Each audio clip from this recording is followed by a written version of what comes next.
The cargo ship moved slowly through the darkness of space, its hull painted white with blue markings that every species in the galaxy recognized. Captain Deho stood on the bridge, watching the dying planet grow larger on the view screen. Talaxis Prime was suffering from a massive crop failure, and millions were starving. The Galactic Council had debated for 3 weeks about sending aid. Humanity had volunteered within 3 hours. Captain were receiving docking clearance from the orbital station, his communications officer reported. Deho nodded. This was the 15th aid mission he had commanded this year alone. Some of his crew joked that human ships should just paint themselves as flying hospitals and food banks.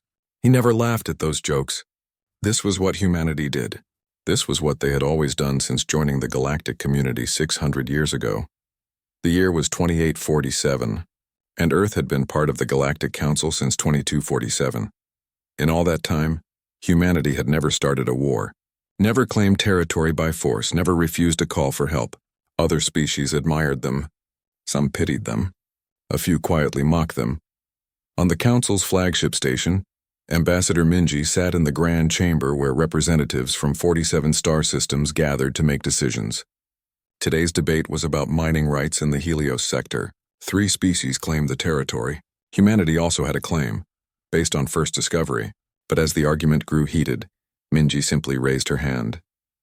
Earth withdraws its claim, she said calmly. We believe peaceful resolution matters more than mineral rights. The chamber fell silent. Then Councillor Vexthar, a towering reptilian from the Krell Empire, let out a hissing laugh. How generous. How very human. Always yielding, always backing down. Minji smiled politely, but something flickered in her eyes. Something that disappeared so quickly that no one noticed. We prefer cooperation to conflict, Councillor. Vexthar's tongue flicked out, tasting the air. Your species has been part of this council for 6 centuries. You have given away more territory than most empires control. You have the smallest military in the galaxy. Tell me, Ambassador, does your species even remember how to fight? We remember many things, Councillor, Minji replied softly. But we choose to focus on building rather than destroying. The debate moved on. Earth's claim was divided between the 3 arguing species. It was not the first time. It would not be the last. Across the galaxy, Dr. Hana worked in her laboratory aboard a research vessel. She was humanity's leading xenobiologist, respected throughout the scientific community. Her specialty was studying dead civilizations. The galaxy was full of them. Dozens of species had risen, built great empires, and then vanished. Most had destroyed themselves in wars. Today she was examining ruins on a planet called Exodus 7. The civilization here had died out 50,000 years ago. The team had found something unusual in the deepest chamber of an ancient temple. Symbols carved into metal that had survived the ages. Hana ran her scanner over the writing. Her translation software struggled with the ancient language, but slowly the words appeared on her screen. Beware the soft species. They are either prey or predators waiting. She stared at those words for a long time. Her hand moved unconsciously to her chest, where beneath her uniform she wore a small piece of metal. Every human wore one, a tag with numbers and a code, but that was normal. Many species had identification systems. She sent the translation to the archaeological database and continued her work. But the words stayed in her mind. On the bridge of his cargo ship, Deho finished overseeing the transfer of food supplies to the Talaxis orbital station. The local officials thanked him repeatedly, their insect-like faces showing genuine gratitude. Earth saves us once again, the station commander said. Your species is a blessing to the galaxy. We're happy to help, Deho replied. He meant it. But as he returned to his ship, he passed through the cargo bay where his crew was working.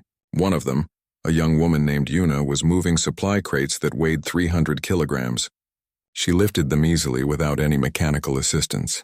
When she saw the captain, she quickly grabbed a loading harness and pretended she had been using it all along. Deho said nothing. He simply walked past. In her private quarters that night, Ambassador Minji opened a secure channel. The encryption was unlike anything used by the Galactic Council.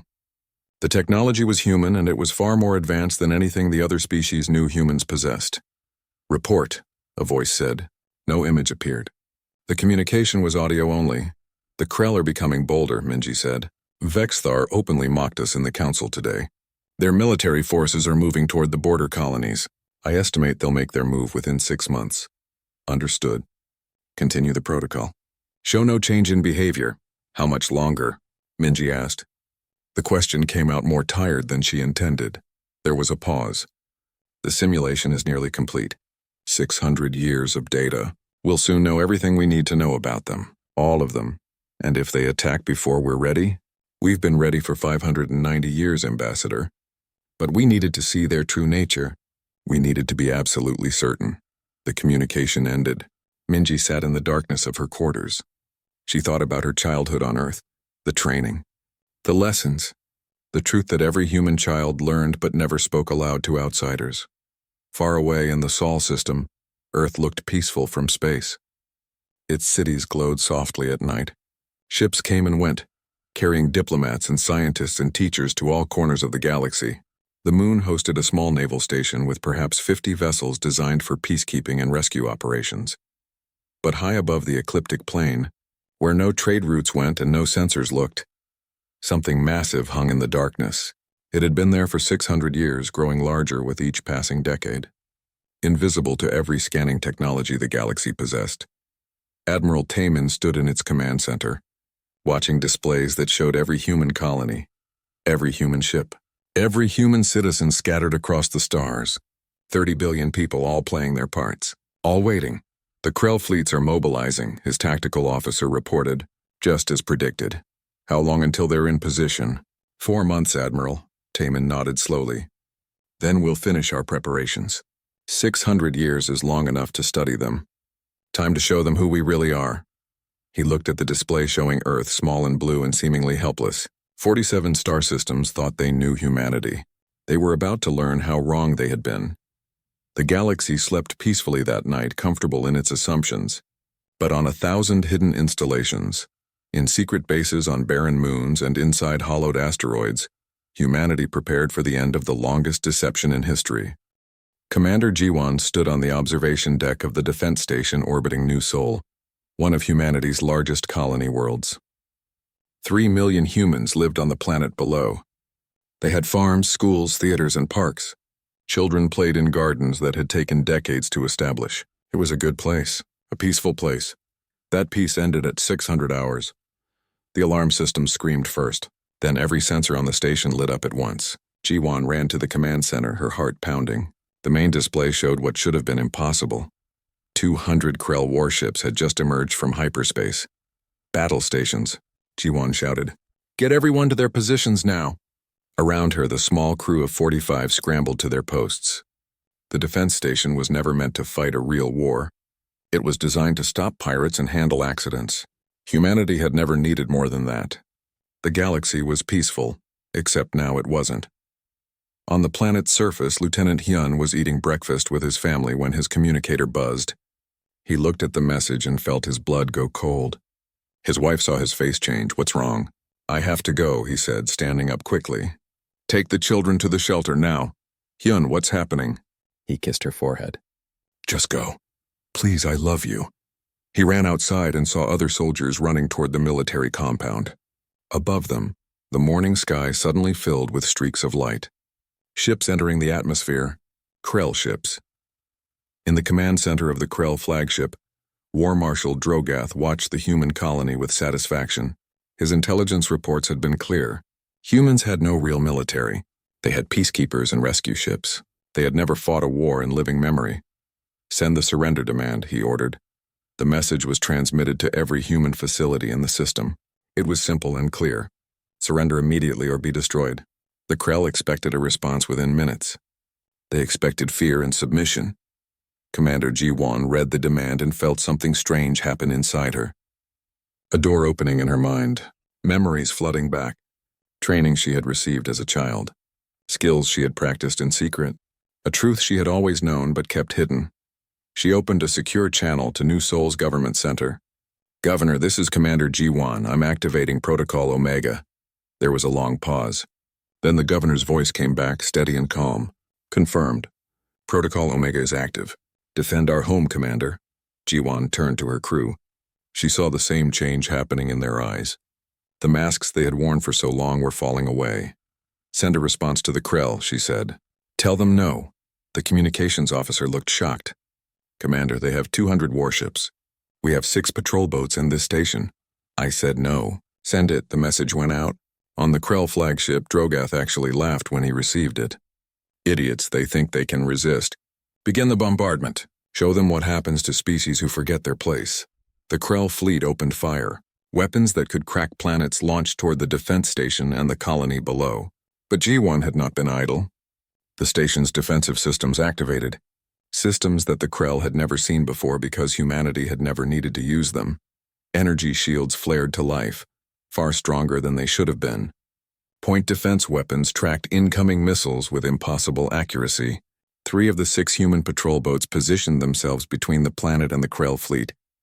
The first barrage hit the shields and dissipated. Drogath stopped laughing. "What is this? Our intelligence said they had minimal defenses." "The shields are holding, Marshal." "Their strength is far beyond our estimates." "Then increase firepower. Destroy them." The battle was fierce but hopeless. The Krell had numbers and power. The human defenders had courage and better technology than anyone expected, but it wasn't enough. One by one, the patrol boats were destroyed. The station's shields began to fail. On the surface, Lieutenant Hien led his platoon to defensive positions outside the capital city. Krell dropships were landing. Soldiers were pouring out, expecting to meet frightened civilians and a token resistance. Instead, they met humans who moved like trained warriors. Humans who fought with a skill and ferocity that shocked the Krell veterans. Every human soldier seemed to know exactly what to do, as if they had trained for this their entire lives. Because they had. Hyun fired his weapon with precision, dropping 3 Krell soldiers before they even realized they were under attack. Around him, his platoon fought like professionals. The Krell had expected an easy victory. They were dying instead, but there were too many. For every Krell soldier that fell, 10 more arrived. The human defenders were being pushed back.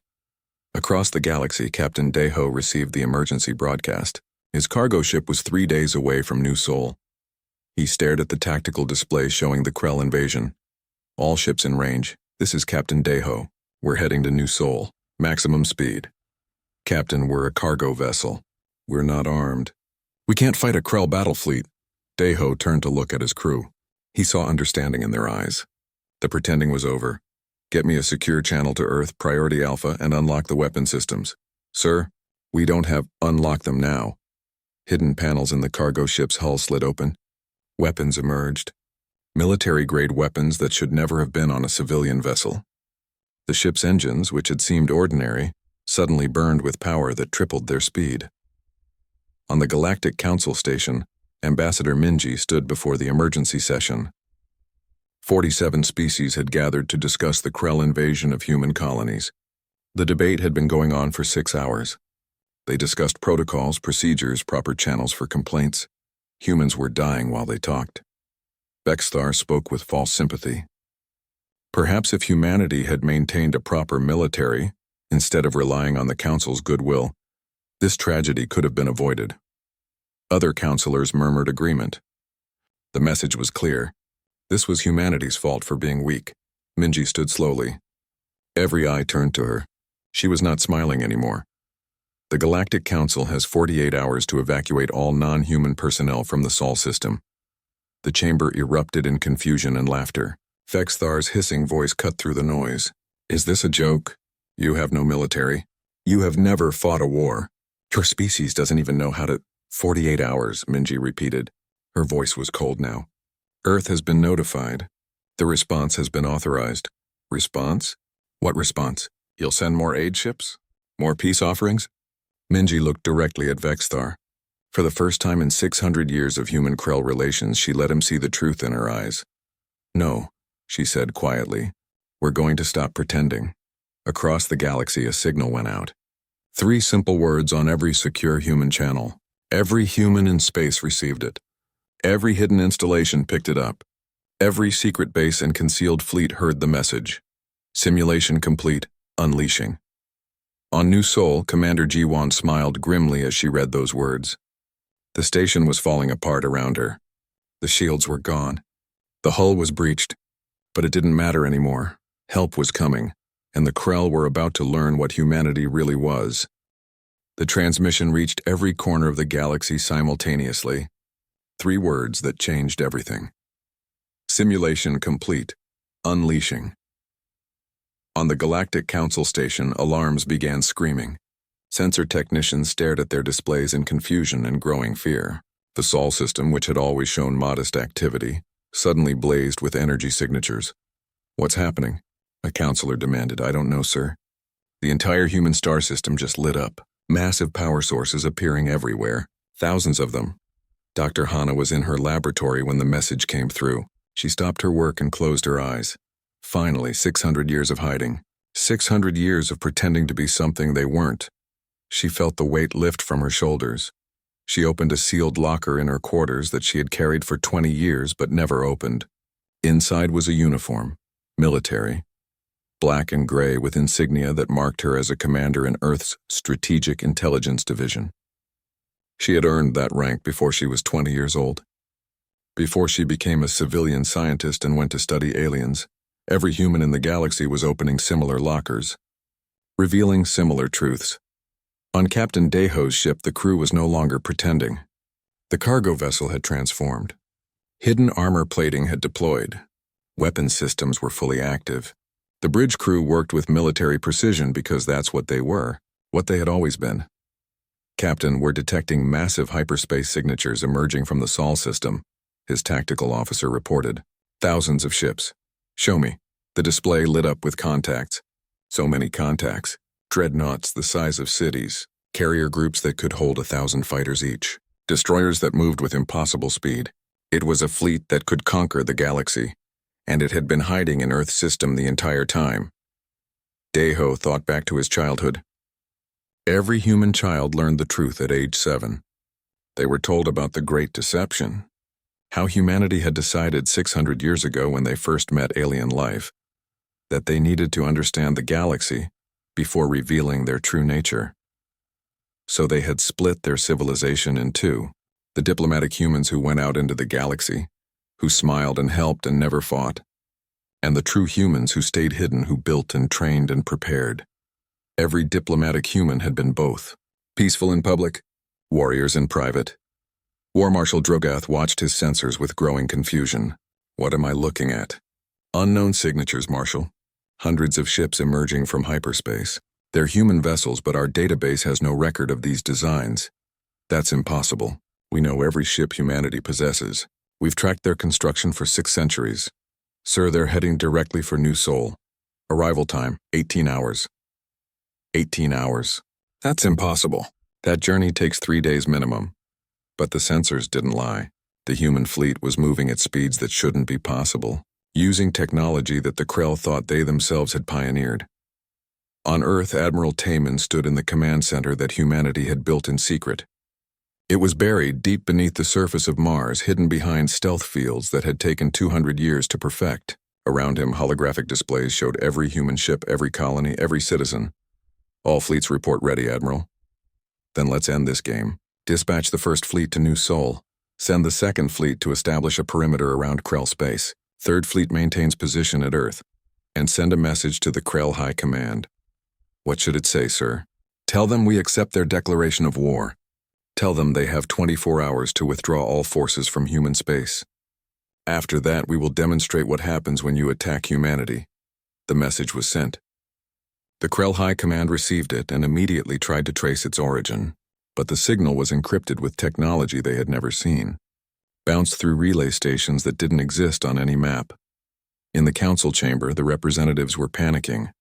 Ambassador Minji stood calmly at her podium, watching them argue and shout. Vexithar finally turned to her. "Explain this. Where did these ships come from?" "We built them," Minji said simply. "We've been building them for 600 years, and that's impossible." "We monitor all human construction. We know your shipyards. You know the shipyards we wanted you to know about. The real construction happened where you never looked. In deep space. On the far side of moons. Inside asteroids. We built an entire military fleet and you never saw it because you thought we were too weak to hide anything." A counselor from a species that looked like floating jellyfish spoke up. "But why? Why deceive everyone?" Minji turned to face the full council. "Because we needed to understand you. All of you. When we first made contact with alien life, we realized something important. We didn't know if the galaxy was worth joining. We didn't know if you were peaceful because you chose peace or because you had forgotten how to fight. So you tested us? Vexthar hissed. Yes.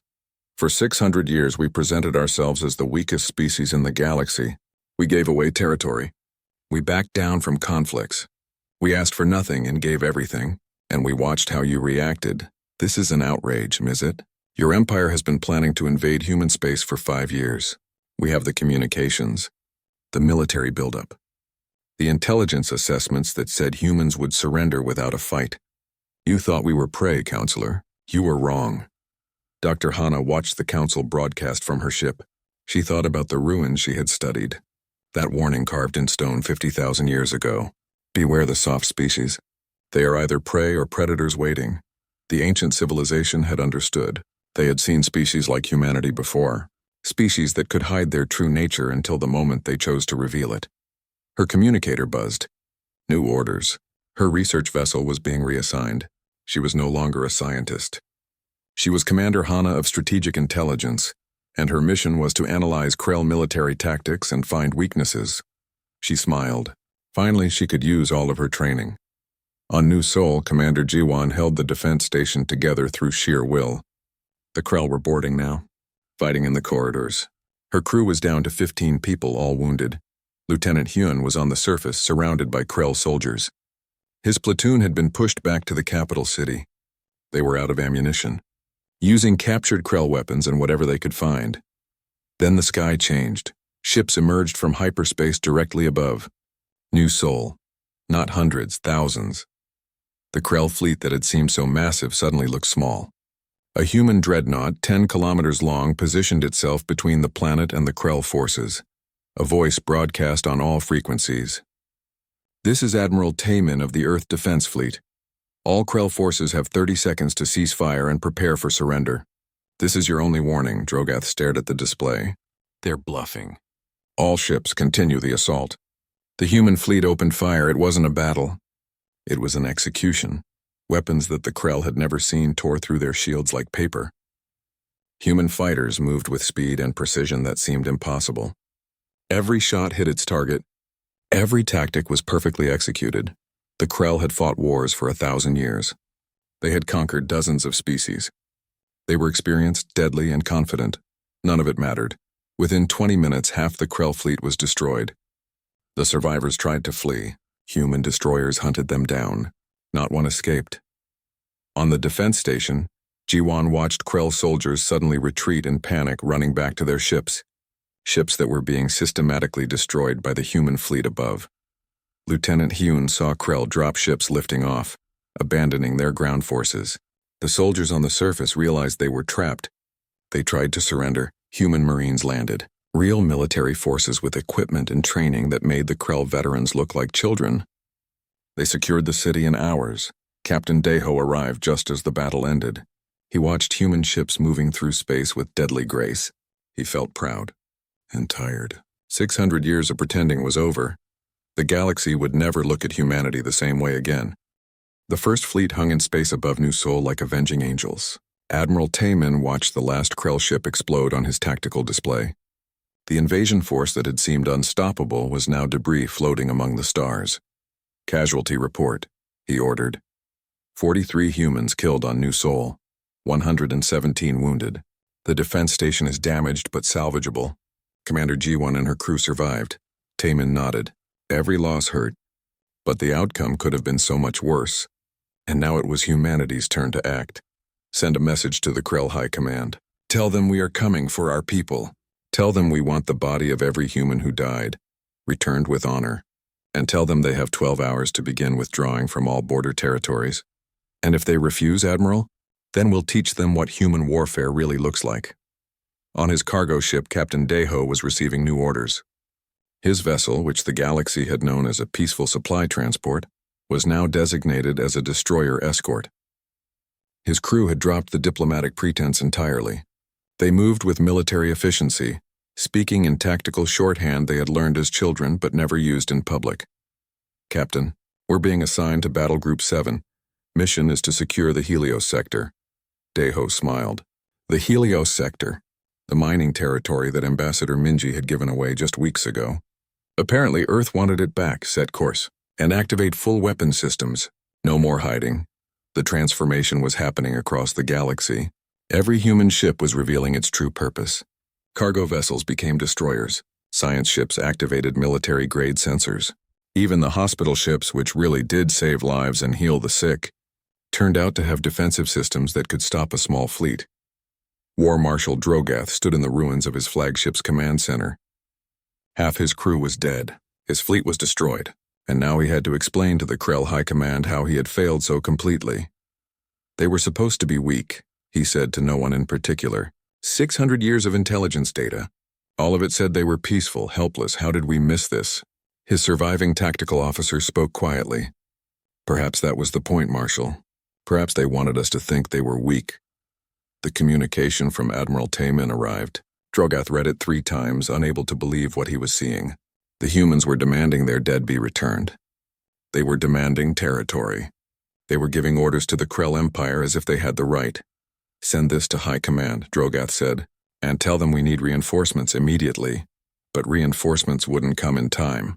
On Earth, in the hidden command center beneath Mars, Admiral Taemin was coordinating the largest military operation in human history. Ships that had been waiting for 600 years were finally moving. Battle groups jumped to hyperspace, heading toward their targets.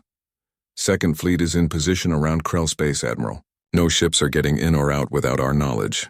Third Fleet, maintaining defensive perimeter around Sol system and all human colonies. And Fourth Fleet? Approaching Krell Prime, they'll arrive in 6 hours. Taemin allowed himself a small smile. Fourth Fleet was special. It consisted entirely of stealth ships. Vessels that the Krell couldn't see coming. They would arrive at the Krell homeworld and establish orbital superiority, before the enemy even knew they were there. It was a message. We can reach your home anytime we want. We can see you. You cannot see us. Lieutenant Hyun stood in the ruins of New Seoul's capital city. The battle had been fierce. Buildings were damaged. Streets were torn up. But they had won. The Krell ground forces had surrendered, and now they sat in detention camps, confused and defeated. A group of human children approached him. They had spent the battle in the shelters, safe underground. Now they came out to see the soldiers who had protected them. Are you really warriors? A young girl asked. My teacher said humans don't fight wars. Hyun knelt down to her level. Your teacher was right. We don't want to fight wars, but that doesn't mean we can't. We've been training for this our whole lives. All of us, even your teacher. Really? Teacher Kim? Yes, every human adult knows how to fight. We just chose not to. Until today, the girl thought about this. So we're strong, but we pretend to be weak? Not pretend. We really do want peace, but peace has to come from strength. Otherwise, it's just waiting to be a victim.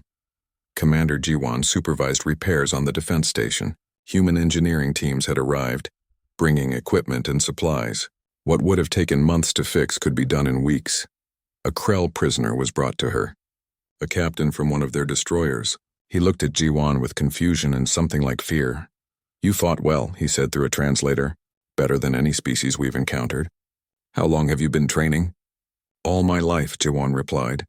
Every human trains from childhood. Combat tactics, strategy, engineering. We learn it all. But why? Why hide this? Because we needed to know if the galaxy was worth saving. We needed to see who would attack us if they thought we were weak. We needed to understand how you think, how you fight, what you value. And now? Now we know everything we need to know about you. Your tactics. Your weaknesses. Your command structure. We've been studying you for 600 years. We know you better than you know yourselves. The Krell captain slumped in defeat. We never had a chance, did we? No, Jiwon said. You never did. Captain Daeho arrived in the Helios sector with Battle Group 7. The mining territory was rich in rare minerals. 3 species had divided it among themselves when Earth gave up its claim. Now human ships filled the system. Attention all non-human vessels, Daeho broadcast. The Helios sector is now under human control. You have 24 hours to cease operations and depart. Any ship remaining after that time will be seized. The alien miners protested. They appealed to the Galactic Council.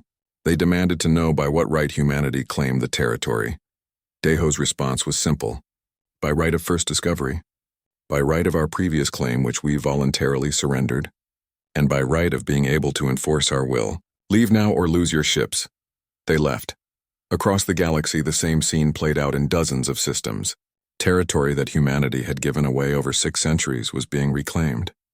Resources that other species had taken were being taken back, and no one could stop it. Dr. Hana worked in her new role as a strategic intelligence analyst.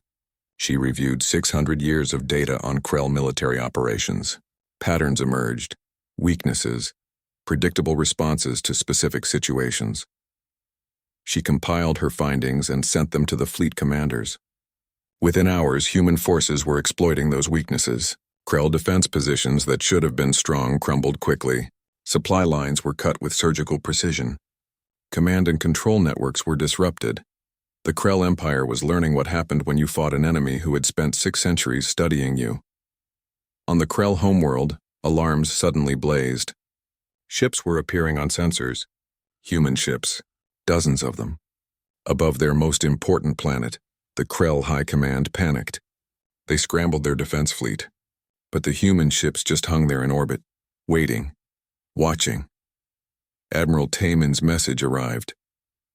We could destroy your homeworld right now. Your defenses are inadequate. Your fleet is out of position. We have orbital superiority. But we won't attack, not yet. This is a demonstration. We can reach anywhere. We can strike anywhere. Remember this feeling.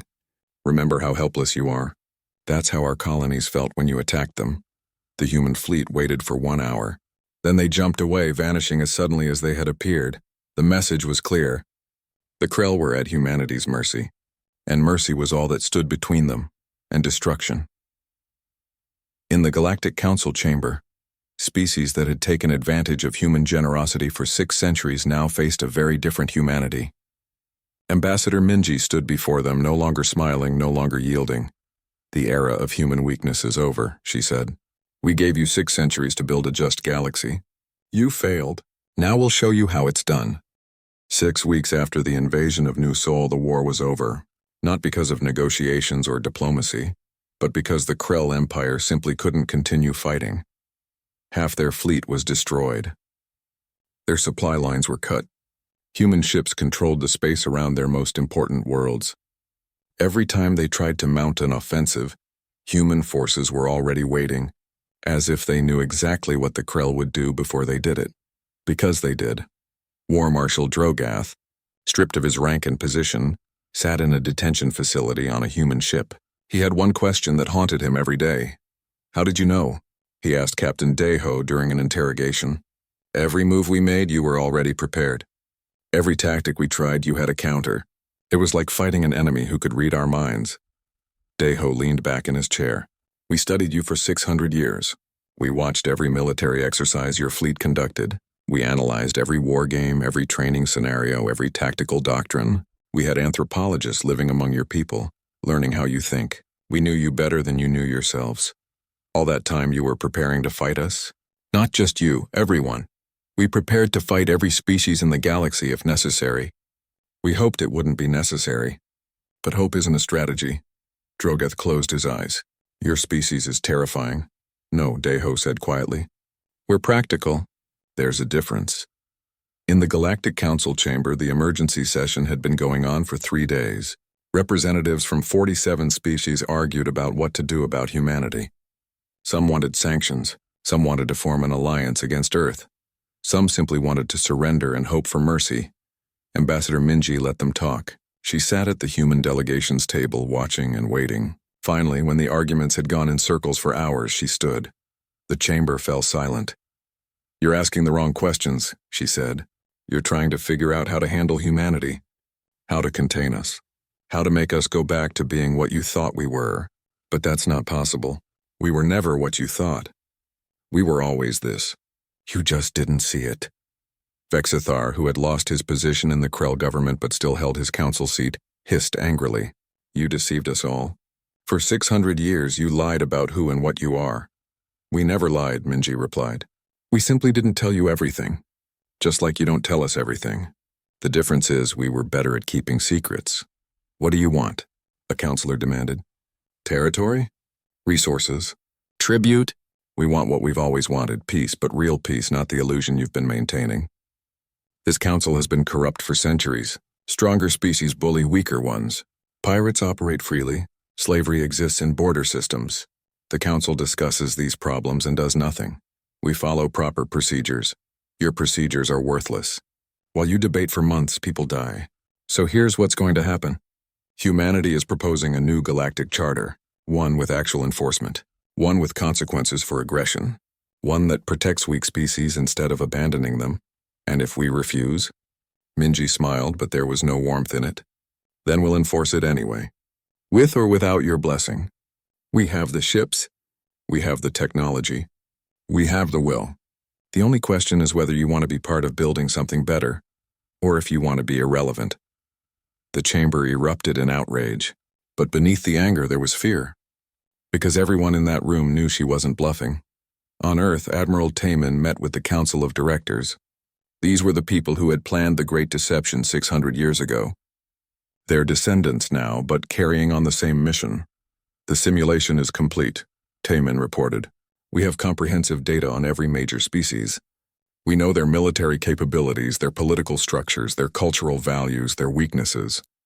The director, an elderly woman named Ji Wu, nodded slowly.